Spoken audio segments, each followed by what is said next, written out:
নমস্কার। আপনারা সকলেই জানেন যে আমাদের রাজ্যের মাননীয় মুখ্যমন্ত্রী মমতা বন্দ্যোপাধ্যায় তার মা মাটি মানুষের সরকারের ব্যবস্থাপনায় শিক্ষিত যুবক যুবতীদের নিজের পায়ে স্বনির্ভর করার উদ্দেশ্যে যে সমস্ত শিক্ষিত ছেলে মেয়ে বিভিন্ন জায়গায় পরীক্ষা দেওয়ার জন্য বিভিন্নভাবে প্রস্তুতি নিচ্ছেন বা কেউ ট্রেনিং নিচ্ছেন, তাদেরকে সহযোগিতা করার উদ্দেশ্যে নতুন একটি প্রকল্প ঘোষণা করেছেন, যা যুবসাথী প্রকল্প নামে পরিচিত।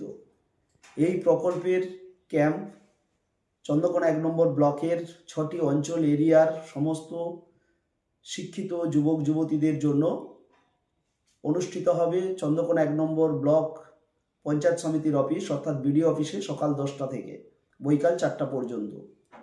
26 তারিখ পর্যন্ত এই ক্যাম্প চলবে।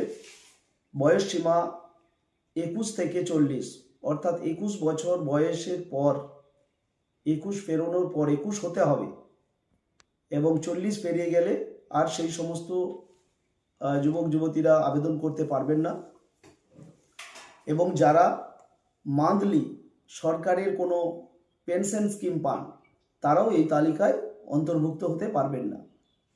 তাই সমস্ত শিক্ষিত যুবক যুবতীদের জানাই এই ক্যাম্পে সাদর আমন্ত্রণ।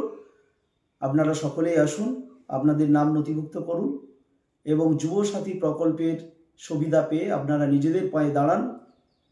এই আবেদন আপনাদের কাছে আমরা রাখতে চাই। তো আশা রাখবো আপনারা সকলেই আসবেন এবং এই ক্যাম্পে নিজের নাম নথিভুক্ত করবেন। আপনাদের ভবিষ্যৎ সাফল্য কামনা করি। নমস্কার, সকলে ভালো থাকবেন।